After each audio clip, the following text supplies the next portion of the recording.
السلام علیکم ناظرین، سلامتی ہو آپ پر جہاں بھی آپ ہوں۔ کیلنڈر پر آج تاریخ ہے 26 نومبر۔ اپنے میزبان راہی حجازی سے انڈیا کی خبریں سنیے۔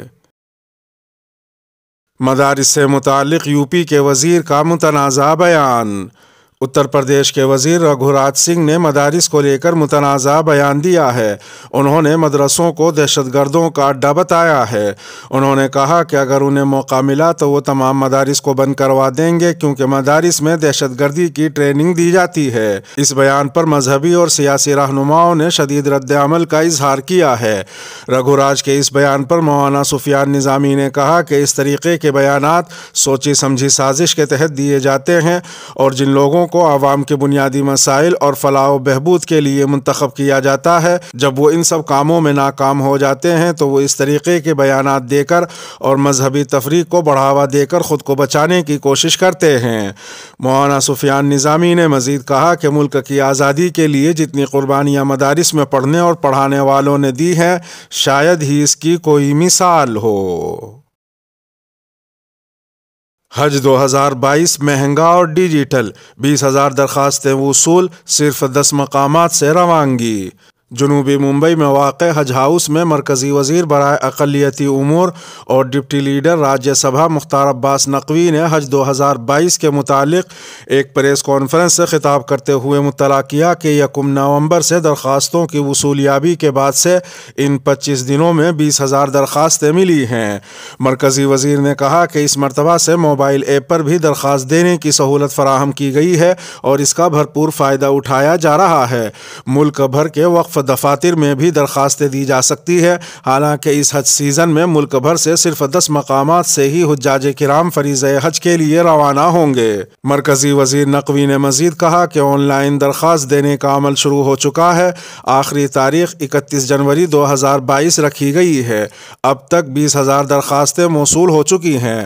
مختار عباس نقوی نے کہا کہ اس بار ہندوستانی عازمین حج بھی ووکل فار لوکل کی حوصلہ افزائی کریں گے اور سودیشی سامان کے ساتھ عازمین حج سفر حج پر روانہ ہوں گے۔ اس سے قبل چادر، تکیے، تولیے، چھتری اور دیگر سامان عازمین حج غیر ملکی زر مبادلے میں سعودی عرب میں خریدتے تھے۔ اس بار مذکورہ اشیاء ہندوستانی رقم میں ہندوستان ہی میں خرید سکیں گے، جو کہ نصف قیمت میں دستیاب ہے، جو روانگی کے مراکز پر تقسیم کی جائیں گی۔ بیوی نے کہا داڑھی صاف کرو، نہ ماننے پر طلاق کا مقدمہ کر دیا۔ علی گڑھ میں ایک عجیب معاملہ سامنے آیا ہے۔ تفصیلات کے مطابق خاتون نے اپنے مولوی امام شہرت سے طلاق کا مطالبہ کیا، کیونکہ انہوں نے داڑھی صاف کرانے کا مطالبہ ماننے سے انکار کر دیا تھا۔ خاتون نے شوہر کے خلاف طلاق سمیت سنگین دفعات کے تحت مقدمہ درج کرایا ہے۔ ادھر دوسری طرف شوہر نے بھی ذہنی اذیت دینے کا معاملہ درج کرایا ہے۔ یہ واقعہ علی گڑھ کے قصبے پلخانہ کے جلال الدین کے ساتھ پیش آیا۔ وہ ایک عالم دین اور پیش امام ہیں۔ ان کی شادی علی گڑھ کے ہی امام الدین کی لڑکی وینا سے ہوئی تھی۔ خاتون شادی کے بعد سے ہی داڑھی منڈانے کی ضد کرنے لگی تھی۔ اس معاملے پر جھگڑا بڑھتا گیا، بات ہاتھا پائی اور گالی گلوچ تک جا پہنچی۔ جلال الدین کا کہنا ہے کہ گزشتہ اکتوبر کو وہ زیورات اور نقدی لے کر میکے چلی گئی۔ انہوں نے مزید کہا کہ جب میں لینے گیا تو اس نے نہ صرف ساتھ آنے سے انکار کر دیا، بلکہ میرے ساتھ بد کلامی کی اور مجھ پر اور خاندان والوں پر جہیز مانگنے اور طلاق کا مطالبہ کرنے کے ساتھ کئی سنگین دفعات کے تحت مقدمہ درج کرا دیا۔ پولیس معاملے کی تحقیقات کر رہی ہے۔ کسانوں کو خالصتانی دہشت گرد قرار دینے والی کنگنا رنوت کو دہلی اسمبلی نے کیا طلب۔ دہلی اسمبلی کی امن و ہم آہنگی کمیٹی نے فرقہ وارانہ انتشار اور نفرت پھیلانے کے الزام میں اداکارہ کنگنا رنوت کو 6 دسمبر کو کمیٹی کے سامنے پیش ہونے کے لیے سمن جاری کیا ہے۔ دہلی کے رکن اسمبلی راگھو چڈھا کی سربراہی میں امن و ہم آہنگی کمیٹی نے کنگنا رنوت کو پیش ہونے کے لیے بلایا ہے۔ تفصیلات کے مطابق دہلی اسمبلی کی امن اور ہم آہنگی کمیٹی کو اداکارہ کنگنا کی جانب سے ان کے official Instagram account Kangana Ranaut پر مبینہ طور پر توہین آمیز پوسٹ کے حوالے سے کئی شکایات موصول ہوئیں۔ شکایت کنندگان کے مطابق کنگنا رنوت کے انسٹاگرام اکاؤنٹ کی رسائی بہت زیادہ ہے، اسے دنیا بھر میں تقریباً 80 لاکھ افراد فالو کرتے ہیں۔ شکایت میں کہا گیا کہ کنگنا نے اپنی پوسٹ سے سکھ برادری کے مذہبی جذبات کو ٹھیس پہنچائی، جس سے معاشرے کے امن اور ہم آہنگی کو نقصان پہنچ سکتا ہے۔ شکایت میں مزید کہا گیا کہ کنگنا رنوت نے مبینہ طور پر سکھ برادری کو خالصتانی دہشت گرد قرار دیا، جس کی وجہ سے سکھ برادری کے لوگوں کی توہین ہوئی ہے۔ ان کے ذہنوں میں سلامتی، زندگی اور آزادی کے بارے میں بھی خوف پیدا ہو گیا ہے۔ شکایت کنندگان نے کمیٹی سے درخواست کی کہ وہ اس معاملے کو فوری طور پر دیکھیں۔ اس کے بعد شکایت کا جائزہ لینے اور اٹھائے گئے مسائل پر غور و خوض کے بعد امن و ہم آہنگی کی کمیٹی نے موصول ہونے والی شکایات کا فوری نوٹس لیا اور کنگنا رنوت کو 6 دسمبر کو کمیٹی کے سامنے پیش ہونے کے لیے سمن جاری کر دیا۔ ڈھول باجے کی آواز سے مرغیوں کو دل کا دورہ پڑا۔ مشرقی ریاست اڑیسہ میں باراتیوں کی جانب سے تیز میوزک اور ڈھول باجے کے باعث 63 مرغیاں ہلاک ہو گئیں۔ میڈیا رپورٹس کے مطابق پولٹری فارم کے مالک رنجیت نے اپنے پڑوسی کے خلاف پولیس اسٹیشن میں مقدمہ درج کروایا۔ رنجیت نے باراتیوں پر الزام لگایا کہ اونچی آواز میں ڈھول باجے اور گانے بجانے کی وجہ سے اس کی 63 مرغیوں کو دل کا دورہ پڑ گیا، جس کی وجہ سے وہ ہلاک ہو گئیں۔ فارم کے مالک کے مطابق بارات اتوار کی شب 11:30 پر اس کے فارم کے سامنے سے گزری۔ گانوں کی حد سے زیادہ تیز آواز سن کر مرغیاں غیر معمولی رد عمل دینے لگیں اور کچھ مرغیاں اچھلنے لگیں۔ رنجیت کا کہنا تھا کہ اس نے ڈی جے بابو سے میوزک کم کرنے کو کہا تو اس نے ایک نہ سنی، جس کے بعد ایک ایک کر کے 63 مرغیوں کی موت ہو گئی۔ ڈاکٹروں کا کہنا ہے کہ تیز آواز کے سبب مرغیوں کو صدمہ پہنچا، جس سے وہ جانبر نہ ہو سکیں۔ رپورٹس کے مطابق 22 سالہ رنجیت نے انجینئرنگ کی ڈگری حاصل کر رکھی ہے۔ مناسب نوکری نہ ملنے کے باعث اس نے 2019 میں نجی بینک سے 2 لاکھ روپے کا لون لے کر فارم کھولا تھا۔ رنجیت نے اپنے نقصان بھرنے کے لیے باراتیوں سے درخواست کی، جنہوں نے صاف انکار کر دیا، جس کے بعد رنجیت نے تھانے کا رخ کیا اور FIR درج کروائی۔ سمیر وانکھیڑے کی والدہ کے 2 ڈیتھ سرٹیفکیٹ، ایک میں ہندو دوسرے میں مسلمان۔ NCP لیڈر نواب ملک نے NCB کے افسر سمیر وانکھیڑے کے تعلق سے ایک اور اہم انکشاف کیا ہے۔ نواب ملک نے دعویٰ کیا کہ وانکھیڑے خاندان نے زاہدہ کے 2 ڈیتھ سرٹیفکیٹ تیار کرائے ہیں۔ ایک کے مطابق وہ مسلمان ہیں، جبکہ دوسرے میں انہیں ہندو ظاہر کیا گیا ہے۔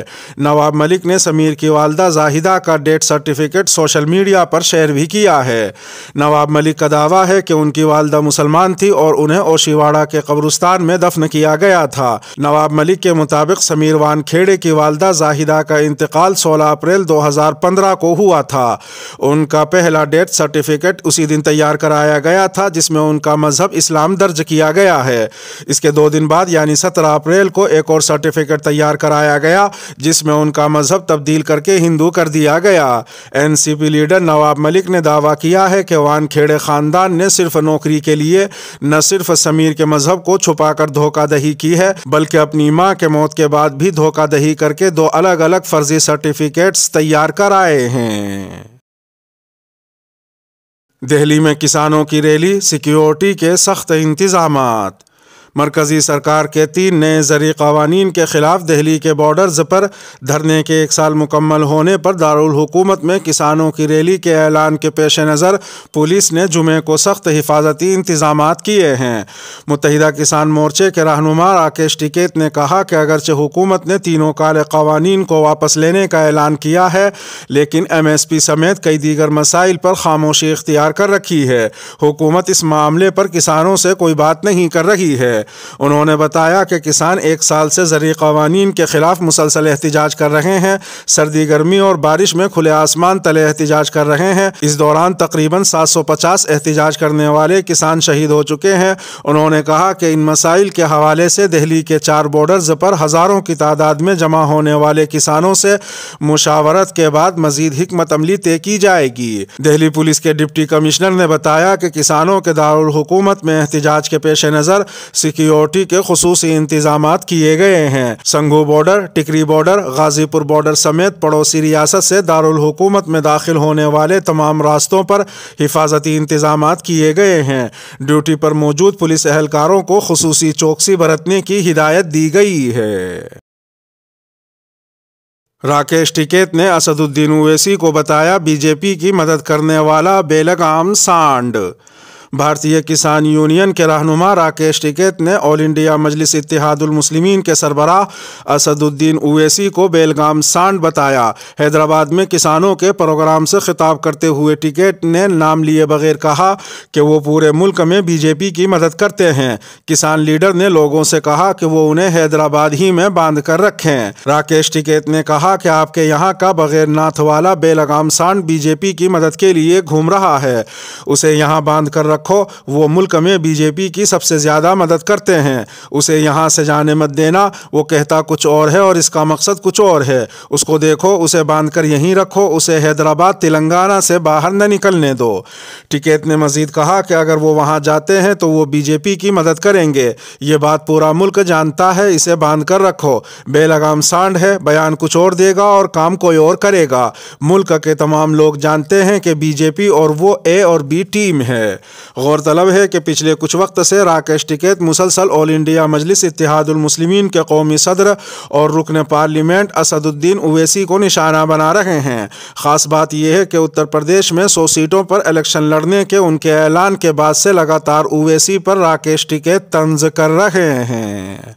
اس کے ساتھ ہی خبروں کا اختتام ہوا۔ اپنے میزبان راغی حجازی کو دیجیے اجازت۔ سلامتی ہو آپ پر جہاں بھی آپ ہوں۔